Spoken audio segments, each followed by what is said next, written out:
E aí, vamos lá continuar, né? Então, a partir da 11ª questão, vamos continuar nossa resolução aqui. 11ª, também uma questão nossa, diz o seguinte: é um termo elaborado para designar uma região ou área superurbanizada que congrega em torno de si uma articulação entre metrópoles, regiões metropolitanas e pequenas cidades, concentrando boa parte da população e dos serviços de um país, caracterizada por uma mancha urbana formada pela conurbação de duas ou mais regiões metropolitanas. Esse finalzinho aqui do texto era importantíssimo para você marcar a alternativa correta. Nós sabemos que a conurbação, ou seja, o processo de integração entre duas ou mais regiões metropolitanas, contribui para a formação de quê, minha gente? Formação de megalópolis, né? Opção correta, letra D. Certo? Vamos para a próxima. 12ª questão. Na 12ª questão, você deveria avaliar esse gráfico que trata sobre o grau de urbanização de cada região do país, analisado das décadas de 91 até os anos 2000, né? Então você deveria analisar o comportamento sobre o crescimento urbano de cada região do Nordeste e responder a alternativa correta, né? Segundo dados do IBGE. E nessa 12ª questão, a opção correta era justamente a letra E, que falava que apesar do elevado grau de urbanização da região Sudeste, esta registrou a menor média de crescimento urbano do Brasil. Vamos ver se é verdade? Como vocês podem perceber, de fato, é o Sudeste brasileiro a região que registra o maior grau de urbanização. Ninguém é mais urbano que a região Sudeste, nenhuma outra. Mas, porém, nós percebemos que da década de 90 até os anos 2000 foi a que menos cresceu. Observe comigo que o crescimento foi inferior a 2 pontos, enquanto em todas as outras regiões o crescimento foi bem superior a isso, em especial, como a gente pode perceber aqui no Norte, uma média inclusive bastante superior à média apresentada pelo Brasil, e também o crescimento urbano do Nordeste, resultado justamente dessa reorganização industrial e desse maior crescimento econômico registrado por essas duas regiões. Vamos para a próxima questão. 13ª, também uma questão minha, diz o seguinte, fácil essa questão. O conceito foi desenvolvido pela ONU, pela Organização das Nações Unidas, para fazer referência a toda e qualquer aglomeração urbana com população superior a 10 milhões de habitantes. População superior a 10 milhões de habitantes, conceito criado pela ONU, não tem o que pensar, né? Você vai marcar aí a opção correta, megacidades. Um conceito que foi disseminado justamente pela ONU para se referir a esses espaços urbanos com população superior a 10 milhões de habitantes. A 14ª questão, uma questão muito boa da PUC, uma questão editada, que falava sobre a relação entre as cidades. Era uma questão que basicamente tratava sobre rede urbana, né?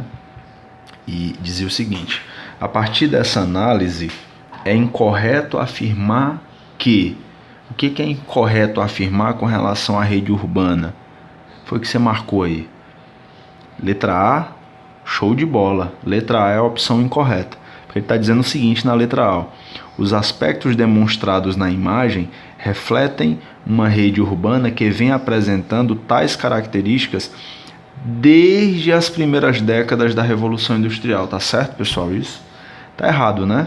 Não é desde a Revolução Industrial que a rede urbana apresenta essa característica. Na verdade, essa aqui é a chamada nova rede urbana. Por que ela é nova, professor? Porque nesse caso aqui a relação entre os espaços não segue aquela lógica tradicional do menor para o maior e até chegar na metrópole nacional ou metrópole global. Não segue mais essa lógica. Você perceba aqui, que as cidades locais, os centros regionais, eles se comunicam diretamente com essa metrópole nacional. Então, essa relação entre as cidades, com esse modelo que está sendo apresentado na imagem, é uma relação relativamente nova e que se tornou mais complexa, né, essa nova rede urbana. Isso é resultado, essa relação entre vários espaços urbanos é resultado principalmente do que aconteceu na terceira revolução industrial, chamada também de revolução técnico-científica informacional, que foi o grande desenvolvimento dos meios de comunicação e de transporte que permitiu a interligação entre essas áreas dos mais diversos tipos, né, que você possa imaginar. Então, por este motivo, a letra A é a incorreta. 15ª questão. Leia e responda. Processo recente associado à diminuição dos fluxos migratórios em direção aos grandes centros. Deixa eu só repetir. Processo recente associado à diminuição dos fluxos migratórios em direção aos grandes centros. Esse processo se deve em especial à chamada desconcentração produtiva, que faz com que empresas, em especial indústrias, se retirem das áreas densamente urbanizadas, onde os custos de produção são maiores, e se dirijam para as cidades de porte médio e pequeno.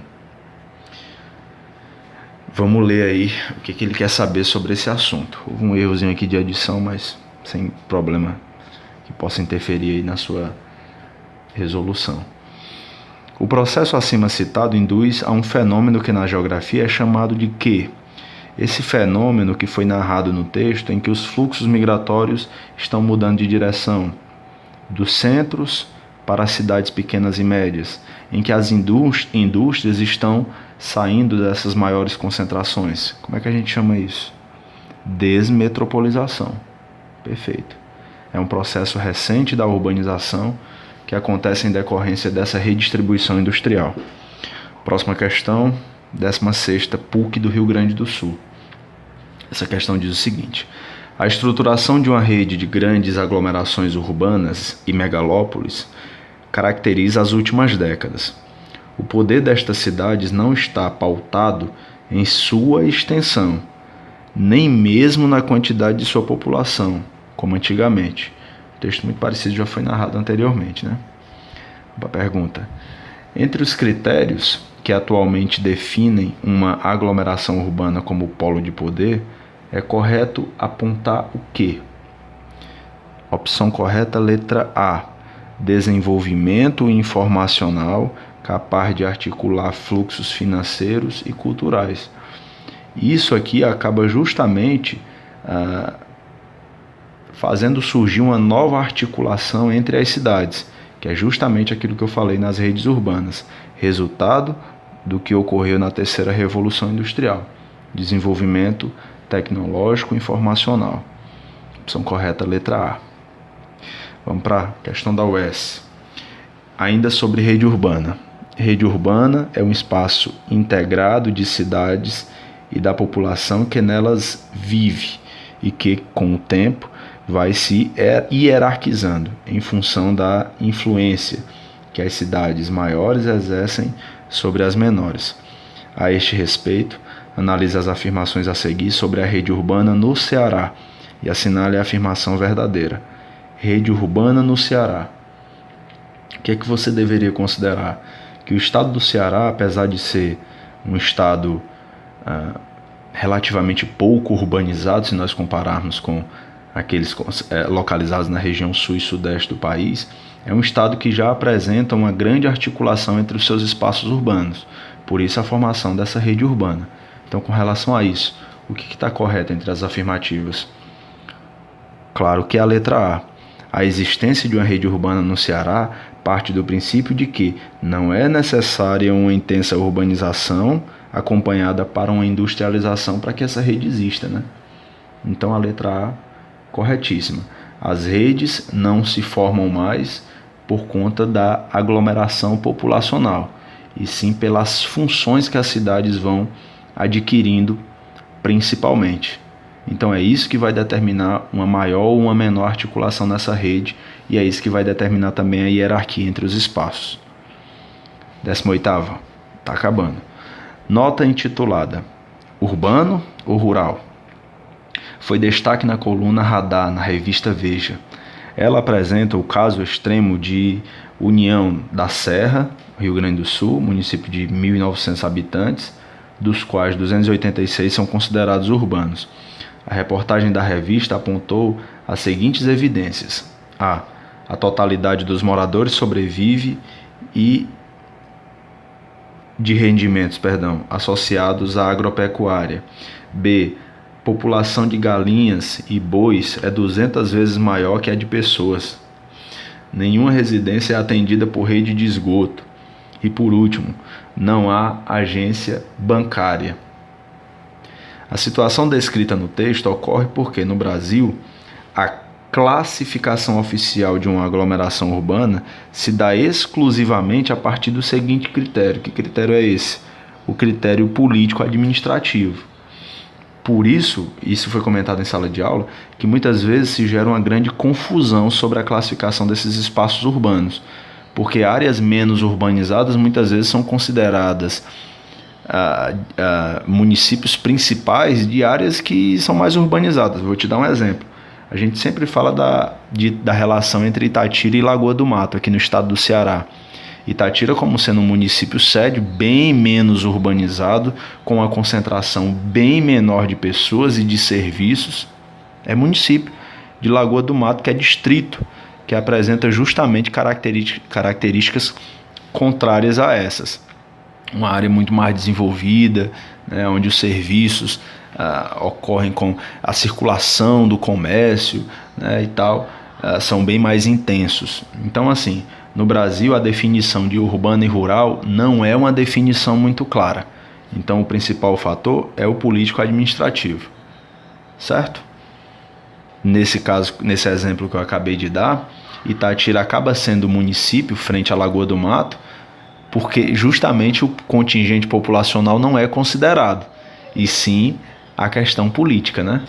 Política administrativa. Vamos lá para a próxima. 19ª. No Brasil, em decorrência do processo de urbanização, verificou-se uma intensa metropolização, da qual resultaram o quê? Foi o que você marcou.